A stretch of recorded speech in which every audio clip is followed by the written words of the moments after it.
All right, folks, welcome to another live Q&A at Pilot Institute here. We're going to be talking about drones today. We do these every 2 weeks. Last week we did airplane, and then this week is drone. So we're going to be answering all your questions. I see a lot of questions already popping in the chat. We've got Jason in the back end here that's filtering through the questions to help me, not having to scroll like we did last week. The team was at Flight Fest last week, getting some cool footage and seeing some cool airplane flying around. So they're back this week. We have the entire team. Ethan is behind the scenes over there doing our production and switching angles and selecting questions and everything. And then we got a few more people. I think Ben is also keeping an eye, and I know Tom back there is keeping an eye, making sure you guys stay within the comments. We had an issue a couple weeks ago, and we don't want that to happen again. So with that being said, let me say hi to a couple people that are showing up in here. We have Ben Panchetto, we have DW, we have John Quist, we have our friend Dave Bear. Dave is here. Dave, hope you're feeling better. We have WIH Reviews and Comparison. We have Matt Bagwell. Matt, welcome. Matt is one of our moderator behind the scene as well. We have Doug, Joe, Sid, John. Holy smokes, we have a lot of people. Well, folks, welcome on board. Actually, before we start, this week we received a bunch of giveaways that we're going to be giving out at Oshkosh at EAA AirVenture in Oshkosh, Wisconsin. We're going to be there in 2 weeks, and I posted this on my Facebook page, and a lot of people are asking where they can get them. So what we're going to do tonight is we're going to do a little care package. We have these giveaways here for Following. Following is our cell phone app, which is where you can share your flights. Not drone flights. This is for airplane, but still, we're going to send you one of these. We have a Pilot Institute little tag. We move before flight. We have new lanyards. These are really cool looking lanyards. So we're going to be sending those to 3 lucky winners tonight. We're going to do a drawing at the end of this. Make sure I don't forget. We also have a cool flashlight. It's actually a red flashlight. Why red? Because it's designed for airplane pilots that are going to be doing their pre-flights at night. So we have a red light. We're going to be sending you one of these. And then we have stickers. We have a bunch of stickers that we just received as well. So we'll do a care package for 3 of you. We'll do a number selection in the chat at the end of this session. And then the first one, we only have a few pairs of socks that are left. And so we're going to do the first of these care packages is going to have socks. The other 2, unfortunately, won't because we're out of socks. These socks are cool. I actually wear them quite a bit because they're super comfortable and they're pretty thin, which is pretty awesome. So, all right, let's get to the questions before they pile up. I see there's already like 20 questions in here. Holy smokes. All right, first question. Inside the white shaded magenta border, controlled airspace begins at 700 feet AGL. Outside that border, control airspace starts at 1,200 feet AGL. What if you're operating directly on the shaded magenta line? I'm not sure I understand the question, but if you're operating directly on the well, let's put it this way. 700 feet AGL is higher than you are allowed to fly anyway with the drone, unless you are within 400 feet of a man-made structure, at which case you could go higher. Class E, which is what you're referring to, controlled airspace starting at 700 feet and 1,200 feet.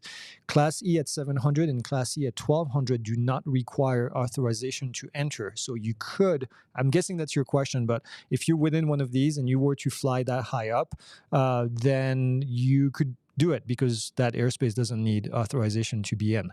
But if you're straight on the line, it basically means that you're below controlled airspace that starts at 700 feet. That's really what it means. So it doesn't mean much for drone pilots, quite frankly. The only Class E you have to worry about as a drone pilot is Class E starting at the surface, because that's the one that requires authorization via LANS. Next question. Is it true that the SUAS PIC, pilot in command, must have prior approval from the controlling agency before operating a SUAS? And the answer is yes. You absolutely need to have authorization in order to fly in airspace that requires authorization. I'm going to say it that way. So you need to do that using LANS. So what might be confusing here is the controlling agency. How do you get that approval? You get it by submitting a LANS request. And that LANS request, you're going to do this through an app on your phone, preferably a loft air control. That's our preferred one in the office. And then from here, you'll be able to get approval and then go fly. And then you'll be able to see if you need approval to fly in that specific area. Okay, another question. How many flashes per second does the FAA consider an adequate anti-collision light?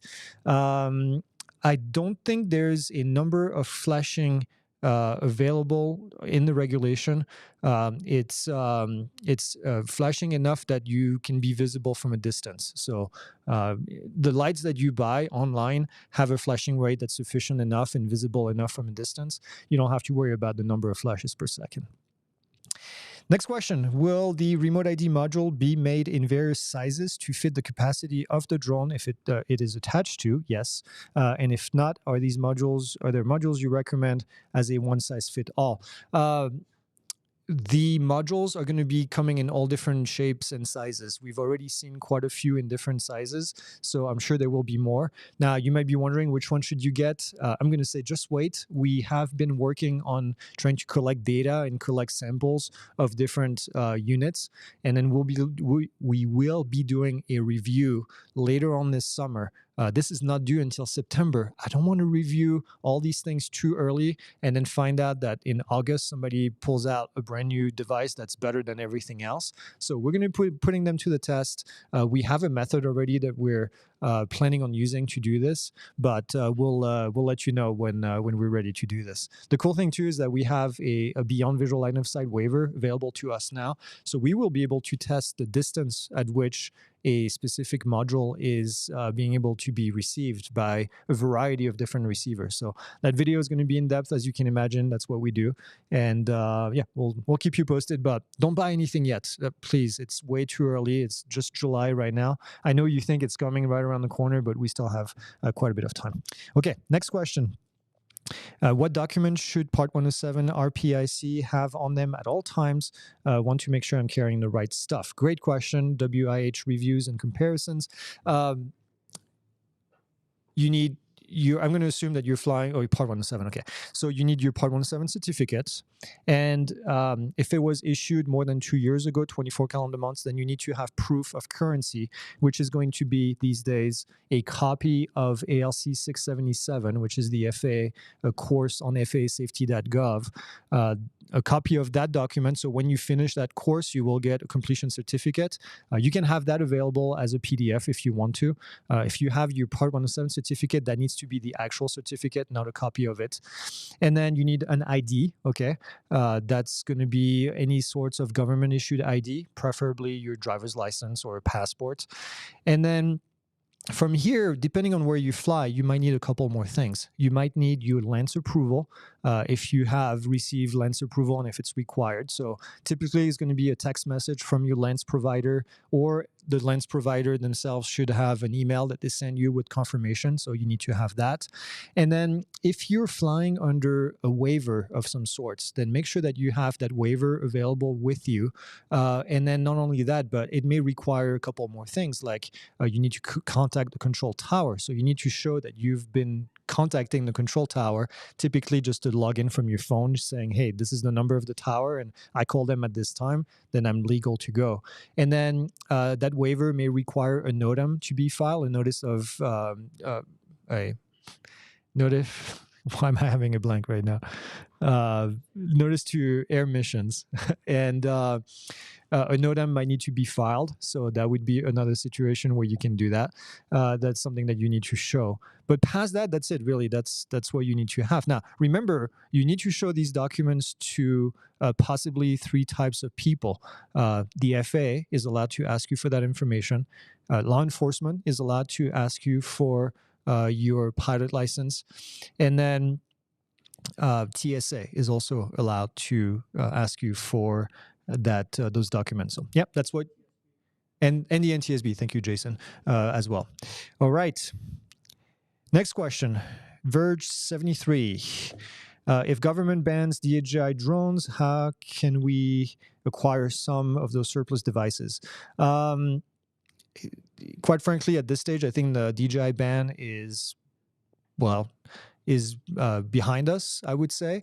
I'm not saying it's over, because there's always going to be possibly another, I was going to say criminal, but I mean politician, that's going to be doing the same thing and trying to, again, ban DJI drones in the future. But for right now, I think the current threat that we had talked about and identified, I think that's gone.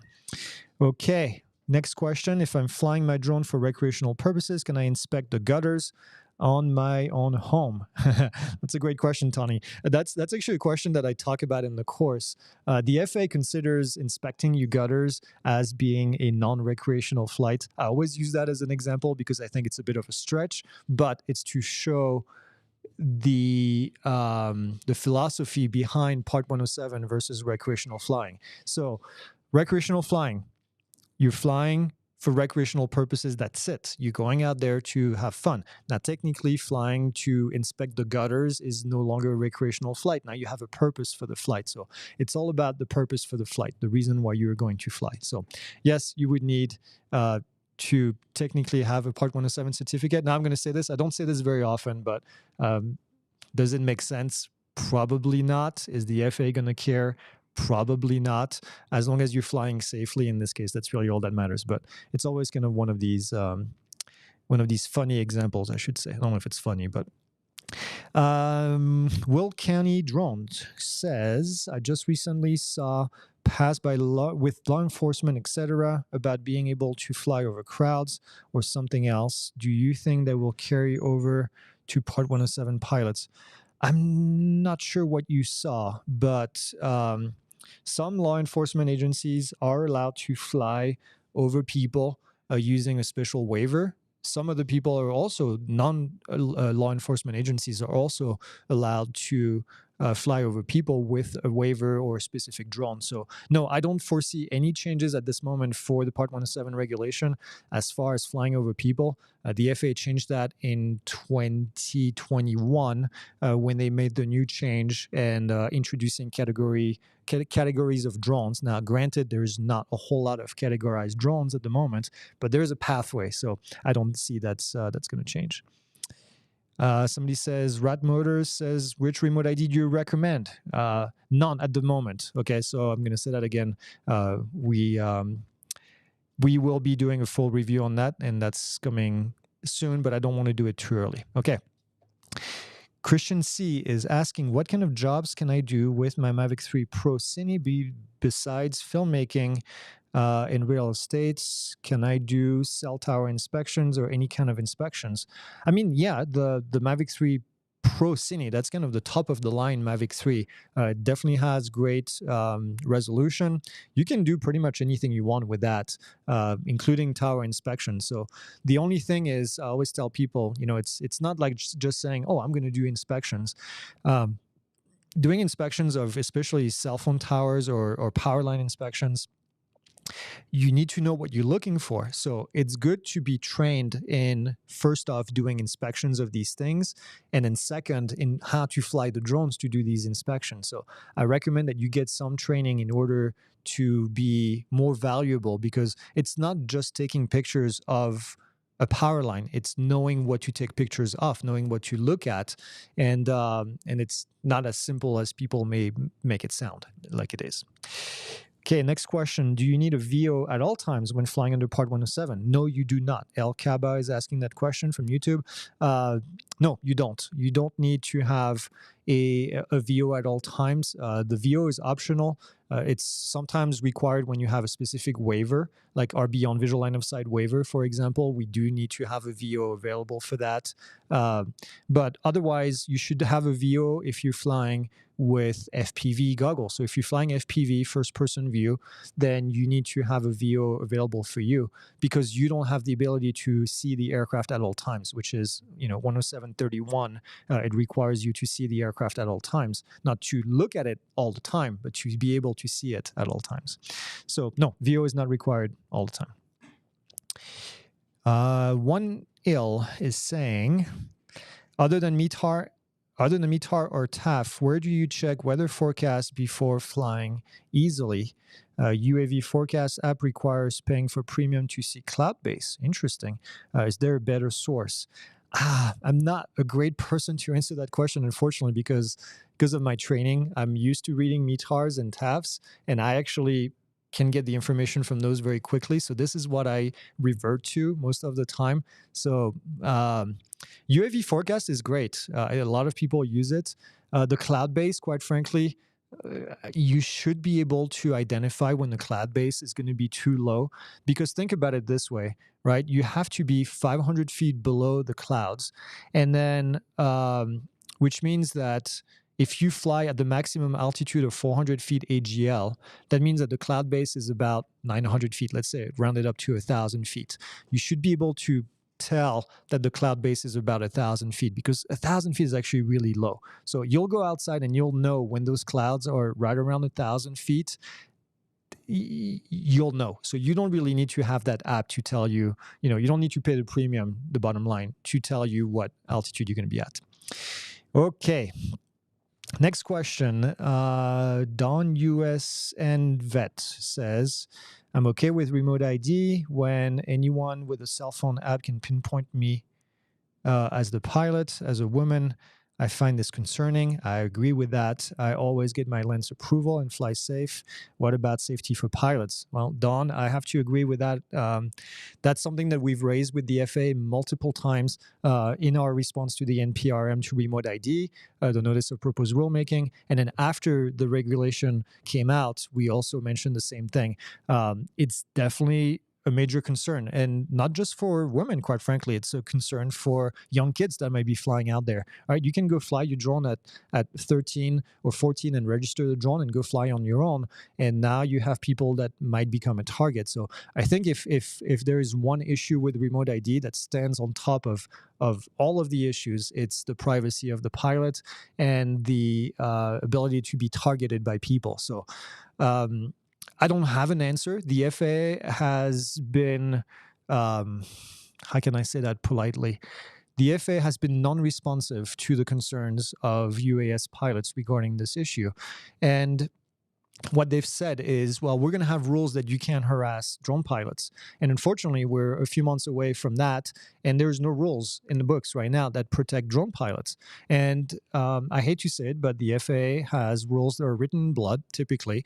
And so is it going to take somebody getting shot on either side, quite frankly, somebody harassing a pilot getting shot or a drone pilot getting harassed and shot so then they can, steal their stuff, or because people didn't agree with a drone flying around? Is it going to take this for the FAA to react and modify the rule, or I don't know, quite frankly, but I don't like it. And thanks for bringing it up. I agree. This is definitely a source of concern. Vera One Production is saying, flying to the Andes of Peru next week. I'm really very, very jealous. Peru is one of my favorite countries that I've visited. Using the DJI RC will be an issue at 14,000 feet over sea level and great for long distance signal. Flying using this RC. First time using this RC. Well, the RC, the controller in itself is not an issue. So the signal strength between the drone and the aircraft is not affected by altitude. The one thing that I would be more worried about is the performance of the aircraft at this altitude. The air is a lot thinner at high altitude. Now, with that being said, I've flown a drone at about 12, almost 13,000 feet elevation. I don't know if Vic is in the comments, but Vic lives in